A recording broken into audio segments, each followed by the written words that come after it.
어느 날 도훈과 차 안에서 키스를 나누던 중이었어요. 갑자기 핸드폰이 울렸습니다. 남편이었죠. 어디야? 왜 전화를 안 받아? 화가 난 목소리였어요. 당황해서 친구랑 영화 보고 있어라고 거짓말했습니다. 도훈의 얼굴이 굳어졌어요. 우리 둘 다 이 관계가 위험하다는 걸 알고 있었죠. 집에 돌아오자 남편이 현관에서 기다리고 있었어요. 영화 뭐 봤어? 날카롭게 물었습니다. 갑자기 머릿속이 하얘졌어요. 어떤 영화가 상영 중인지 전혀 생각이 나지 않았죠. 그냥 로맨스 영화. 말을 더듬었어요. 명철은 코웃음을 치며 방으로 들어갔습니다. 그날 밤 잠을 이루지 못했어요. 남편이 알고 있는 걸까? 아니면 그냥 의심만 하는 걸까? 안녕하세요. 특종 실화 채널입니다. 오늘 들려드릴 사연은 한중년 여성의 권태와 불륜, 그리고 예상치 못한 반전과 사이다, 복수에 관한 이야기입니다. 본격적인 이야기 시작 전에 아직 구독하지 않으셨다면 구독 버튼 꾹 눌러주시고 함께 실화 속으로 들어가 볼까요? 오늘의 실화 사연 지금 시작합니다. 안녕하세요. 저는 올해 52이 된 한정이라고 합니다. 28년 전 남편 이명철과 결혼해 아들, 딸 낳고 평범하게 살아왔어요. 남편은 4년 전 대기업에서 명예퇴직하고 지금은 집에서 주식이나 보며 시간을 보내고 있습니다. 아이들은 다 자라 독립했고 큰아들은 미국에서 일하고 있어요. 딸은 작년에 결혼해서 분가했죠. 그러고 보니 집은 텅 비어버렸네요. 남편과 저 단둘이만 남았습니다. 퇴직 후 남편은 많이 달라졌어요. 예전엔 말이 없어도 다정했는데 요즘엔 무뚝뚝하고 예민해졌죠. 가끔 제가 물어보면 시끄러워라는 말만 내뱉고 방으로 들어가 버립니다. 한때는 서로 눈빛만 봐도 웃음이 나던 사이였는데 언제부터인가 형식적인 인사만 나누는 동거인이 되어버렸어요. 아침에 일어나면 남편 밥상 차려주고 청소하고 빨래하고 매일 반복되는 일상이 너무 무료해요. 거울을 볼 때마다 생각합니다. 이게 정말 내가 꿈꾸던 인생이었나? 화장기 없는 얼굴, 흰머리가 눈에 띄기 시작한 머리카락, 주름진 손. 나이 50이 넘으니 제 자신이 점점 투명해지는 것 같아요. 남편에게도 세상에게도 심지어 나 자신에게도 존재감이 사라져가는 기분이었죠. 그러던 어느 날 우편함에서 청첩장 하나를 발견했어요. 고등학교 동창 김영숙의 아들 결혼식 초대장이었습니다. 고등학교. 그때가 마지막으로 제가 나로서 살았던 시절이 아니었나 싶어요. 결혼하고 아이 낳고 살림하느라 어느새 30년이 흘렀네요. 그동안 저는 누군가의 아내, 누군가의 엄마로만 살았던 것 같아요. 정이라는 사람은 어디로 사라진 걸까요? 청첩장을 보며 문득 그 시절이 그리워졌어요. 단발머리에 교복 입고 친구들과 하교하던 그 시절, 미래에 대한 꿈이 가득했던 그때로 돌아가고 싶었습니다. 오랜만에 거울 앞에 서서 화장을 해봤어요. 립스틱 바르고 눈썹 그리고 그동안 방치해두었던 제 모습을 다시 찾아보려 노력했죠. 결혼식 날 오랜만에 동창들을 만날 생각에 설레는 마음으로 준비했어요. 남편은 나 안 갈래라며 시큰둥하게 말했지만 저는 혼자라도 가기로 마음먹었습니다. 오랜만에 예쁘게 차려입고 집을 나섰죠. 그날따라 하늘도 맑고 기분이 좋았어요. 뭔가 특별한 일이 일어날 것 같은 예감이 들었습니다. 사실 오랜만에 혼자 외출하는 거라 마음이 들떴어요. 평소에는 남편의 눈치를 보느라 장복이나 마트 가는 것 말고는 혼자 외출한 적이 거의 없었거든요. 오늘만큼은 온전히 한정이로 살아보고 싶었습니다. 택시를 타고 결혼식장으로 향하면서 창밖으로 보이는 풍경이 새삼 아름답게 느껴졌어요. 평범한 일상이지만 마치 새로운 세상을 보는 것 같았습니다. 우리 동네를 지나며 문득 생각했어요. 나는 여기서 얼마나 행복했을까? 28년 결혼 생활. 처음에는 사랑도 넘치고 꿈도 많았는데 언제부터인가 모든 것이 일상이 되어버렸죠. 아이들을 키우느라 정신없이 살다 보니 어느새 중년이 되었고 이제는 빈 둥지만 남았어요. 남편과 단둘이 남겨진 집에서 우리는 서로에게 무슨 의미일까? 침묵만 흐르는 식탁에서 같은 공간에 있어도 마음은 멀어진 관계에서. 이게 정말 내 남은 인생의 전부일까? 갑자기 숨이 막혀왔어요. 결혼식장에 도착하자 옛 친구들이 반갑게 맞아주었어요. 정희야, 너 여전히 예쁘다. 서로 안부를 물으며 즐거운 시간을 보냈죠. 그런데 식장 구석에서 누군가 저를 바라보고 있었어요. 자세히 보니 고등학교 시절 같은 반이었던 김도훈이었습니다. 도우는 학창시절 반에서 제일 잘생기고 공부도 잘했던 학생이었어요. 모두의 선망의 대상이었죠. 저도 그를 몰래 좋아했었어요. 하지만 용기가 없어서 한 번도 말을 걸지 못했습니다. 그는 지금도 여전히 멋있었어요. 50셋의 나이가 무색할 정도로 건강하고 세련된 모습이었죠. 정희야, 오랜만이다. 도훈이 다가와 인사했어요. 심장이 쿵쾅거렸습니다. 청춘으로 돌아간 느낌이었어요. 우리는 어색한 인사를 나누었습니다. 도훈은 대학 교수가 되었다고 했어요. 물리학을 가르친다고 했죠. 그리고 5년 전에 이혼했다는 이야기도 했습니다. 와인 한잔 할래? 도훈의 제안에 망설임 없이 고개를 끄덕였어요. 옛 친구들과 함께 식사를 하고 이야기꽃을 피웠죠.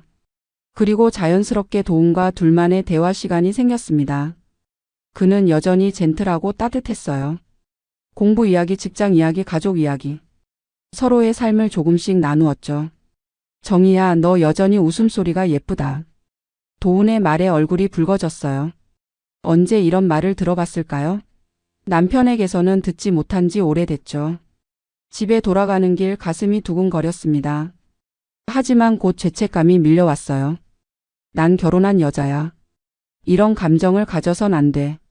그날 이후로 도훈의 얼굴이 자꾸 떠올랐어요.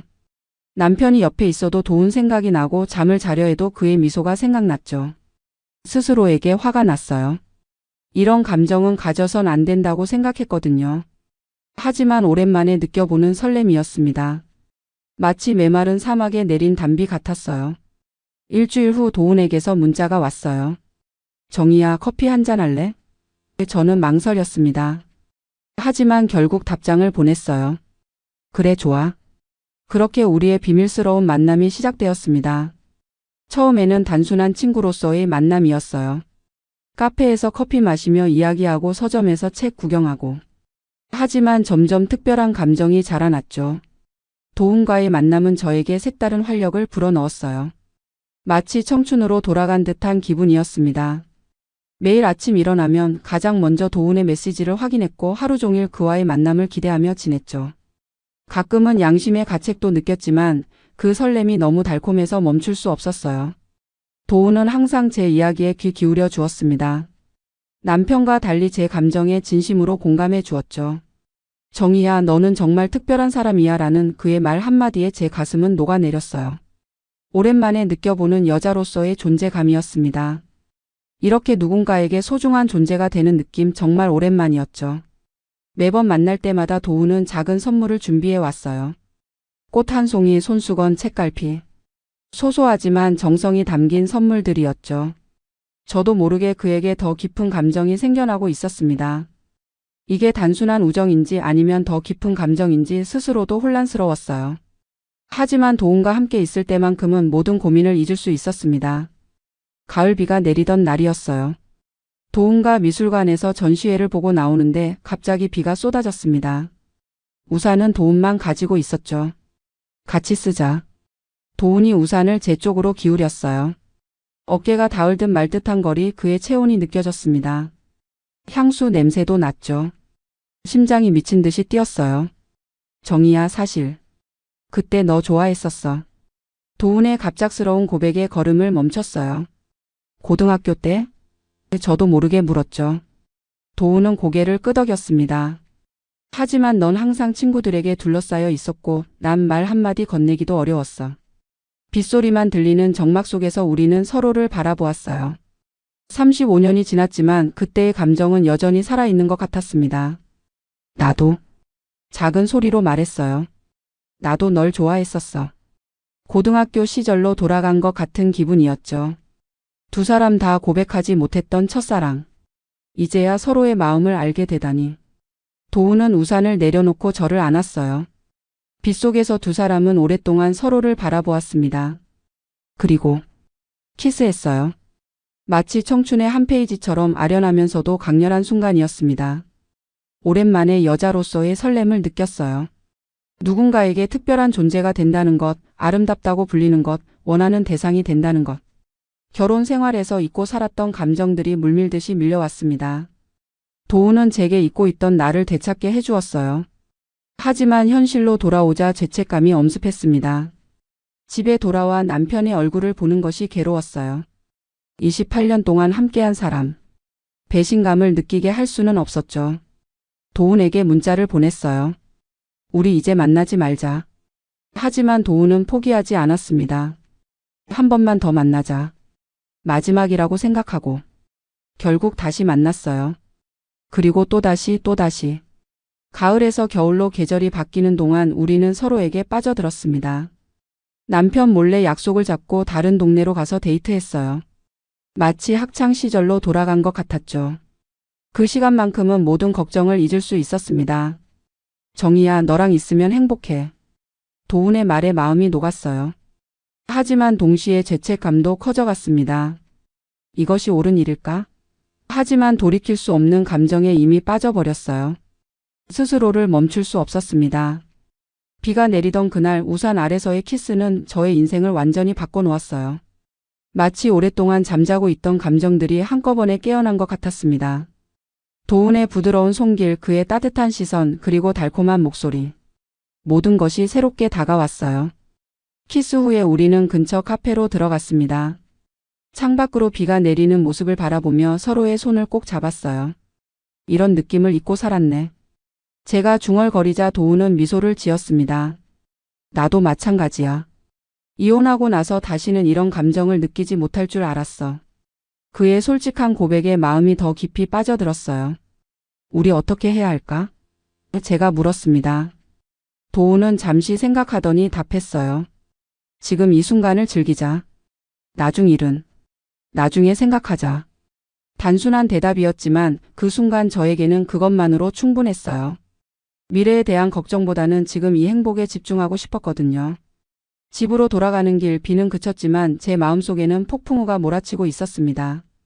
한편으로는 행복감에 가슴이 벅차올랐고 다른 한편으로는 죄책감에 괴로웠어요. 하지만 이미 돌아갈 수 없는 강을 건넌 것 같았습니다. 도훈과의 관계는 제게 너무 소중했고 그와 함께하는 시간만큼은 진정한 행복을 느꼈으니까요. 시간이 흐르면서 저는 조금씩 변해갔어요. 화장을 더 신경 쓰고 옷도 예쁘게 입고 머리도 새로 염색했죠. 거울을 볼 때마다 달라진 내 모습에 설레었습니다. 오랜만에 느끼는 자존감이었어요. 도훈은 늘 제게 예쁘다, 멋있다고 말해 주었거든요.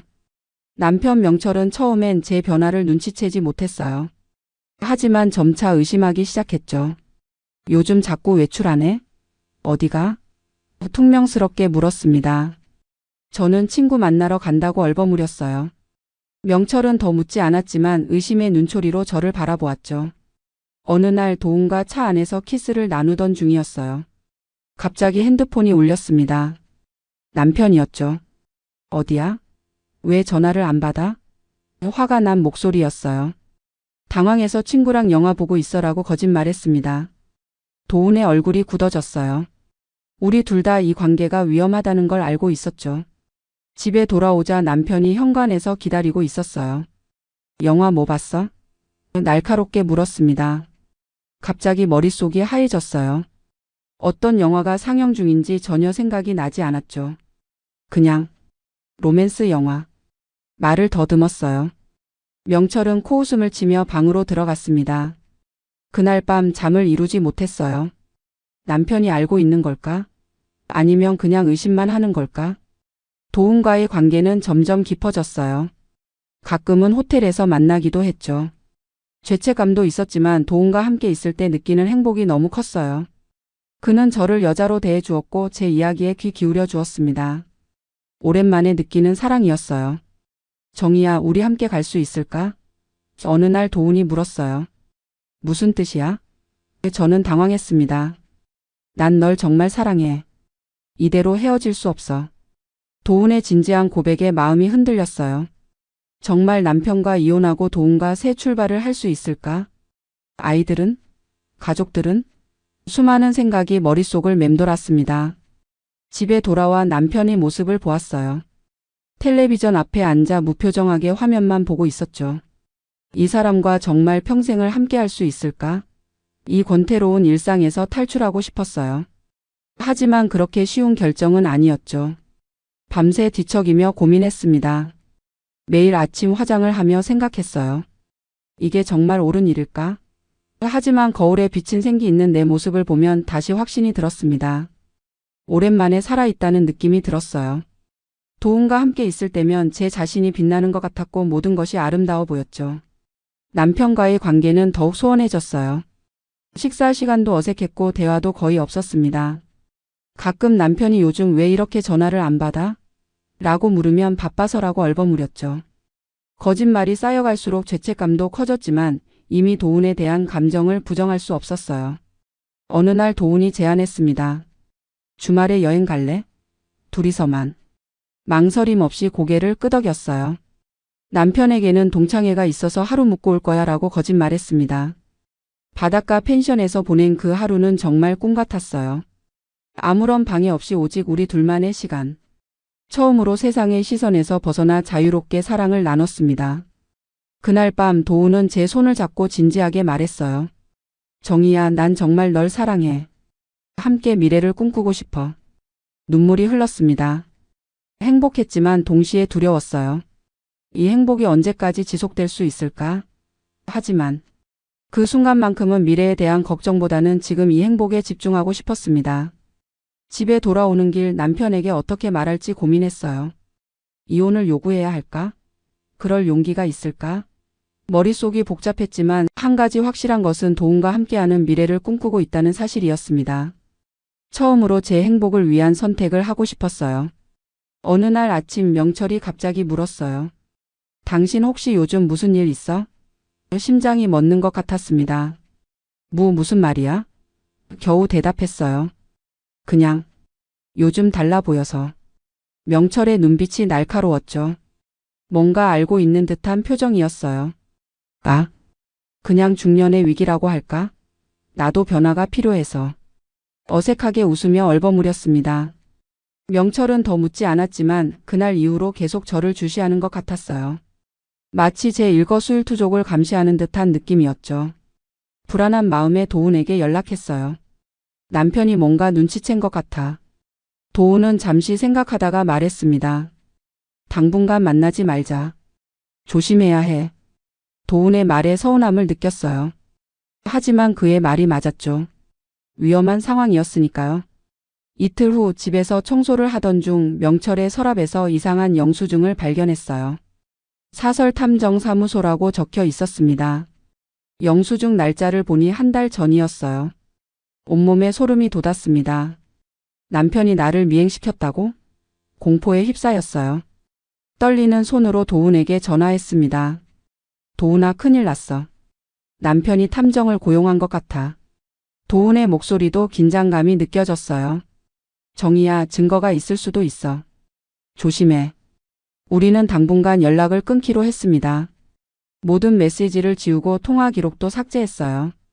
그날 이후로 집에서의 분위기는 더욱 어색해졌어요. 남편은 평소와 같이 행동했지만 가끔 저를 날카롭게 쳐다보았죠. 마치 폭풍 전의 고요함 같았어요. 언제 폭발할지 모르는 시한폭탄을 안고 사는 느낌이었습니다. 주말 청소를 하다가 우연히 남편의 핸드폰을 발견했어요. 화면이 켜져 있었고 이상한 앱이 실행 중이었습니다. 자세히 보니 핸드폰 복제 앱이었어요. 순간 모든 것이 이해됐습니다. 남편은 제 핸드폰을 몰래 복제해서 메시지를 감시하고 있었던 거예요. 공포에 질려 바로 도훈에게 전화했어요. 도훈아, 남편이 내 핸드폰을 복제했어. 모든 메시지를 봤을 거야. 도훈도 당황한 목소리였죠. 정희야, 어떡하지? 우리는 서로 말을 잇지 못했어요.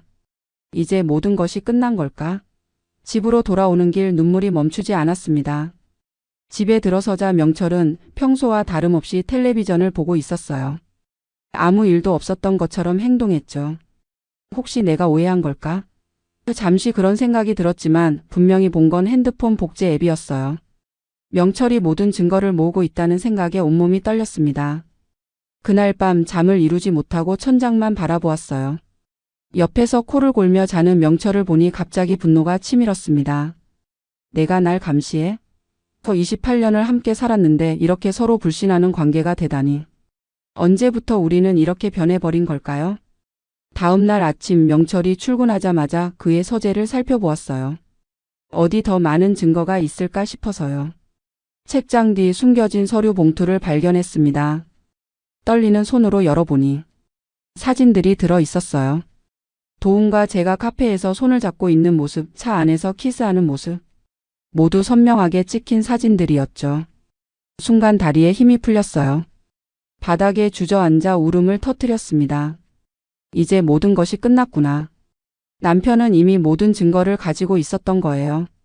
그런데 왜 아직 아무 말도 하지 않는 걸까? 무엇을 기다리고 있는 걸까? 더 많은 증거? 아니면 제가 스스로 자백하기를? 도훈에게 전화를 걸었지만 받지 않았어요. 문자도 보냈지만 읽지 않은 상태로 남아 있었습니다. 공포와 불안 속에서 하루를 보냈어요. 저녁이 되자 명철이 돌아왔습니다. 평소와 다름없이 밥 차려 한마디만 내뱉고 방으로 들어갔어요. 마치 아무 일도 없었던 것처럼. 밥상을 차리면서 생각했습니다. 이대로 모른 척할까? 아니면 먼저 고백할까? 어떤 선택을 해도 결과는 참담할 것 같았어요. 명철이 증거를 들이밀기 전에 먼저 고백하는 게 나을까? 하지만 그럴 용기가 나지 않았습니다. 게다가 도훈과의 연락도 끊긴 상태였어요. 그는 왜 연락을 피하는 걸까? 나만 혼자 이 상황에 내몰린 걸까? 결국 2주일 정도 도훈과 연락을 끊었어요. 너무 그리웠지만 더 이상의 위험은 감수할 수 없었거든요. 하지만 도훈은 포기하지 않았습니다. 정희야, 너 없인 못 살겠어. 한 번만 만나자. 간절한 메시지에 마음이 흔들렸어요. 결국 모텔에서 도훈을 만났습니다. 마지막이라고 생각하고 서로를 끌어안았어요. 도훈의 품에서 모든 걱정을 잊고 싶었습니다. 정희야, 난 널 정말 사랑해. 함께 떠나자. 도훈의 말에 잠시 희망을 품었어요. 정말 가능할까? 새로운 시작. 어디로 갈 수 있을까?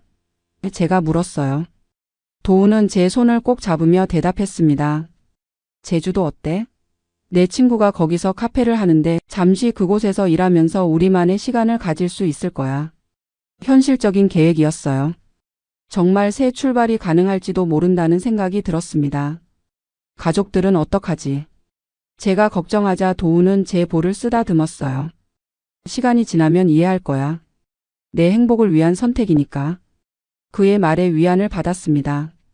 맞아요. 이제는 내 행복을 위한 선택을 할 때였어요. 28년 동안 가족을 위해 살았으니 이제는 나 자신을 위해 살아도 되지 않을까?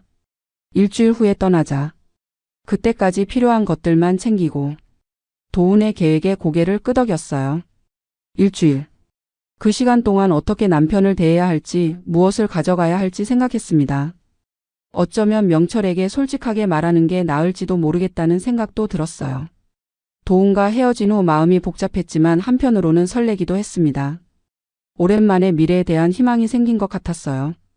모텔을 나와 주변을 살펴보았습니다. 아무도 없는 것 같았어요. 안심하고 택시를 타려는 순간 익숙한 차 한 대가 눈에 들어왔습니다. 우리 가족 차였어요. 심장이 멎는 것 같았습니다. 집에 돌아오자 명철이 거실에 앉아 있었어요. 표정이 너무 무서웠습니다. 어디 갔다 왔어? 차갑게 물었죠. 친구 만나고. 겨우 대답했어요. 그러자 명철은 서류 봉투 하나를 테이블 위에 던졌습니다. 이게 뭔지 알지? 봉투를 열어보니 사진이었어요. 도훈과 함께 있는 모습, 카페에서, 공원에서, 그리고 모텔에서. 온몸이 얼어붙었습니다. 명철의 눈에서는 분노와 함께 슬픔이 보였어요. 그래, 너도 그런 여자였구나. 명철은 담담하게 말했어요. 나 오늘부터 친구 집에서 지낼 거야. 변호사 만나서 이혼 절차 밟을 거고. 아무 말도 할 수 없었습니다. 변명할 수도 용서를 구할 수도 없었어요. 모든 것이 제 잘못이었으니까요. 미안해. 겨우 이 말만 나왔어요. 명철은 코웃음을 쳤습니다. 미안하다고? 28년 동안 함께 살았는데 이제 와서 미안하다고? 그의 목소리가 점점 커졌어요. 내가 뭐가 부족했길래? 왜 다른 남자를 찾았어? 대답할 수 없었어요. 무엇이 부족했냐고? 사실 물질적으로는 부족함 없이 살았죠. 하지만 정서적으로는 오랫동안 외로웠어요. 명철은 제 감정에 귀 기울이지 않았고 저를 여자로 대하지 않았죠. 하지만 이런 말들이 변명이 될 수는 없었습니다. 제주도로 도망갈 계획이었지? 명철의 말에 놀랐어요. 그는 정말 모든 것을 알고 있었네요. 다 들었어. 차 안에서 대화 녹음기 설치해 놨거든. 명철의 말에 무너져 내렸습니다. 이렇게까지 감시당하고 있었다니. 명철이 짐을 싸서 나가자 집은 더욱 적막해졌어요. 천장을 보며 울음을 삼켰습니다. 이제 어떻게 해야 할까? 도훈에게 연락했어요. 남편이 알아버렸어. 이제 어떡하지? 하지만 도훈의 반응은 예상 밖이었어요. 정희야, 미안해. 이제 현실이 되니 무섭다. 도훈의 목소리가 떨렸습니다. 무슨 말이야? 혼란스러웠어요. 우리 이제 그만하는 게 좋을 것 같아. 청천벽력 같은 말이었죠. 지금 날 버리겠다고? 소리를 질렀어요. 미안해. 난 정말 널 사랑했어. 하지만 도훈은 말을 끝맺지 못했습니다. 전화가 끊겼어요. 그날 밤 혼자 술을 마시며 울었습니다. 남편도 잃고 도훈도 잃고 모든 것을 잃어버렸어요. 다음 날 아들에게 전화가 왔습니다. 엄마 아빠한테 들었어. 어떻게 그럴 수 있어? 아들의 목소리에는 실망감이 가득했어요. 딸도 마찬가지였죠. 엄마 당분간 연락하지 말아줘. 모든 사람들이 저를 외면했습니다. 혼자 남겨진 거예요. 일주일 후 도훈에게서 문자가 왔어요. 정희야, 만나서 이야기하자. 잠시 망설였지만 마지막으로 한번 만나보기로 했습니다. 카페에서 만난 도훈은 전과 달리 어색해 보였어요. 정희야, 미안해. 우리 관계가 너무 급격하게 진행됐어. 무슨 말이야? 넌 나에게 사랑한다고 했잖아. 목소리가 떨렸습니다. 도훈은 한숨을 쉬었어요. 난 그때 진심이었어. 하지만 이제 현실을 봐야 할 것 같아. 우리가 정말 함께 할 수 있을까? 내가 그렇게 말했잖아. 함께 떠나자고. 눈물이 흘렀습니다. 도훈은 고개를 숙였어요. 미안해. 우리 그냥 좋은 추억으로 남자. 그 말을 끝으로 도훈은 자리를 떠났어요. 다시는 연락하지 않겠다고 했죠. 혼자 남겨진 저는 절망에 빠졌습니다. 남편은 이혼 서류를 보내왔고 아이들은 연락을 끊었어요. 친구들도 저를 피했습니다. 모두가 저를 외면한 거예요. 외로움과 후회 속에서 하루하루를 버텼습니다. 도훈은 정말로 다시 연락하지 않았어요. 그는 제 인생에서 사라졌죠. 남편과의 이혼 절차는 계속 진행되었고 저는 점점 무너져 갔습니다. 왜 그랬을까? 왜 그런 선택을 했을까? 후회해도 소용없었어요. 이미 돌이킬 수 없는 상황이 되어 버렸으니까요. 어느 날 오랜 친구 영숙에게서 전화가 왔어요. 정희야, 괜찮아? 소식 들었어. 영숙은 유일하게 저를 판단하지 않고 위로해 주었죠. 사람이 어떻게 그러고 살아? 힘내. 그 말에 위안을 받았어요. 적어도 한 사람은 내 편이구나. 영숙과 술을 마시던 중 그녀가 이상한 이야기를 했어요. 근데 명철 씨 예전부터 그랬다면서? 당황스러웠습니다. 무슨 말이야? 영숙은 잠시 머뭇거리다 말했죠.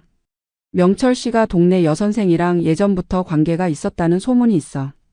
순간 머릿속이 하얘졌어요. 뭐라고? 언제부터? 영숙은 조심스럽게 말했습니다. 한 2년 전부터? 아파트 주민들 사이에선 다 아는 이야기야. 충격이었어요. 2년 전부터라고? 남편이 바람을 피우고 있었다니. 그리고 모든 사람들이 알고 있었다고? 기만당한 느낌이었습니다. 내가 그토록 죄책감에 시달리며 괴로워했는데 남편은 이미 오래전부터 바람을 피우고 있었던 거예요. 누구야? 그 여선생이? 목소리가 떨렸어요. 영숙은 조심스럽게 대답했습니다. 김유진. 우리 아파트 단지 옆 초등학교 음악 선생님이야. 35 정도 됐을 거야. 순간 그 이름이 떠올랐어요. 명철이 가끔 동네에서 봤다며 언급했던 그 선생님. 분노가 치밀었습니다. 그동안 내가 느꼈던 죄책감, 자책감 모든 것이 억울하게 느껴졌어요. 물론 제가 한 일도 잘못된 것이지만 명철은 저보다 먼저 더 오래 바람을 피우고 있었던 거예요. 그리고 그는 마치 자신은 완벽한 남편인 것처럼 저를 비난했죠. 집에 돌아와 혼자 생각에 잠겼어요. 이 상황을 어떻게 받아들여야 할까? 단순히 복수심에 사로잡혀 행동해야 할까? 아니면 그냥 모든 것을 내려놓고 새 출발을 해야 할까? 밤새 고민했습니다. 다음 날 결심했어요. 이대로 당하고만 있을 순 없었죠. 변호사를 만나기로 했습니다. 이혼 소송에서 불리하지 않도록 남편의 불륜 증거를 찾아야 했어요. 그리고 무엇보다 진실을 마주하고 싶었습니다. 사설 탐정을 고용했어요. 남편이 저에게 했던 것처럼요. 일주일 후 탐정이 사진과 동영상을 가져왔습니다. 명철과 김유진이 함께 있는 모습, 손을 잡고 걷는 모습, 키스하는 모습, 심지어 호텔에 들어가는 모습까지. 모든 증거가 명확했어요. 변호사는 이 증거들이 이혼 소송에서 유리하게 작용할 거라고 했습니다. 하지만 단순히 이혼 문제를 넘어서 저는 마음의 정리가 필요했어요. 명철을 직접 만나 모든 것을 털어놓고 싶었죠. 변호사의 조언에 따라 명철에게 만남을 요청했어요. 카페에서 만났죠. 명철은 여전히 저를 차갑게 대했습니다. 할 말 뭐야? 이혼 서류 사인하려고? 비꼬는 말투였어요. 먼저 진실을 알고 싶어. 차분하게 말했어요. 어떤 진실? 명철이 짜증스럽게 물었죠. 그때 가방에서 사진들을 꺼내 테이블 위에 올려놓았습니다. 명철과 김유진의 사진들이었어요. 명철의 얼굴이 백지장처럼 변했습니다. 이게 뭐야? 말을 더듬었어요. 너도 알잖아. 2년 전부터 내가 바람 피운 증거야. 목소리는 떨렸지만 단호했습니다. 누가 먼저 시작했는지. 우린 서로에게 상처를 줬네. 명철은 한동안 말이 없었어요. 그러더니 한숨을 쉬며 말했습니다. 다 알고 있었어? 고개를 저었어요. 아니, 최근에 알게 됐어. 내가 나를 비난하고 외면할 때. 난 정말 괴로웠어. 그런데 내가 먼저 바람을 피웠다니. 그래서 뭐? 이제 서로 비겼으니 원점으로 돌아가자고? 명철의 목소리가 날카로웠어요. 아니, 단호하게 말했습니다. 난 이혼할 거야. 하지만 공정하게 진행했으면 해. 공정? 무슨 소리야? 명철이 물었어요. 내가 나한테 위자료를 요구했잖아. 불륜을 이유로. 하지만 이제 내가 먼저 불륜을 저질렀다는 증거가 있어. 법정에 가면 내가 불리해질 텐데. 명철의 얼굴이 굳어졌어요. 그는 법적으로 자신이 불리하다는 것을 알았죠. 그래서 뭘 원해? 조심스럽게 물었습니다. 위자료와 재산 분할. 공정하게, 명확하게 요구했어요. 오랜 협상 끝에 우리는 합의에 도달했습니다. 명철은 상당한 위자료와 함께 집을 제게 양도하기로 했어요. 모든 법적 절차가 끝나고 저는 드디어 자유로워졌습니다. 도훈은 어떻게 됐냐고요? 그와는 더 이상 연락하지 않았어요. 그는 위기 상황에서 저를 버렸죠. 그런 사람은 제 인생에 필요 없었습니다. 진정한 사랑이 아니었던 거예요. 단지 설렘과 도피였을 뿐. 이혼 후 처음으로 혼자 여행을 떠났어요. 제주도로요. 아이러니하게도 도훈과 함께 가려고 했던 그곳이었죠. 하지만 이번엔 혼자였습니다. 해변을 걸으며 제 삶을 돌아보았어요. 많은 실수를 했지만 그 과정에서 저 자신을 찾았습니다. 머리도 짧게 잘랐어요. 새로운 시작의 의미로요. 거울 속 제 모습이 낯설었지만 동시에 새로웠습니다. 이젠 나를 사랑할 차례야. 거울 속 제 모습에게 말했어요. 아이들과의 관계도 조금씩 회복되었습니다. 처음엔 어색했지만 시간이 지나면서 이해해 주었어요. 특히 아버지의 불륜 사실을 알게 된 후로는 저를 더 이해해 주는 것 같았습니다. 지금의 저는 요가 강사가 되었어요. 중년 여성들을 위한 클래스를 운영하고 있죠. 같은 나이대의 여성들에게 자신을 사랑하는 법을 가르치고 있습니다. 제가 늦게 깨달은 그 소중한 교훈을요. 간혹 명철의 소식을 들어요. 김유진과 헤어진 후 혼자 살고 있다고 하더군요. 도훈도 가끔 제 생각이 난다고 연락해 오지만 응답하지 않아요. 이제는 제 삶에 집중하고 싶습니다. 사람들은 제게 묻습니다. 후회하지 않아요? 글쎄요. 물론 실수도 많았고 상처도 많이 받았어요. 하지만 그 과정이 없었다면 지금의 저도 없었을 거예요. 더 강해진 저 자신을 사랑할 줄 아는 저 말이죠. 인생은 예상치 못한 방향으로 흘러가기 마련이에요. 때로는 실수도 하고 상처도 받죠. 하지만 중요한 건 그 후에 어떻게 일어서느냐 하는 거예요. 저는 넘어졌지만 다시 일어섰습니다. 그리고 더 단단해졌어요. 여러분은 어떠세요? 만약 비슷한 상황에 처한다면 어떻게 하실 건가요? 사랑과 배신, 그리고 용서와 복수 사이에서 여러분의 선택은 무엇일까요?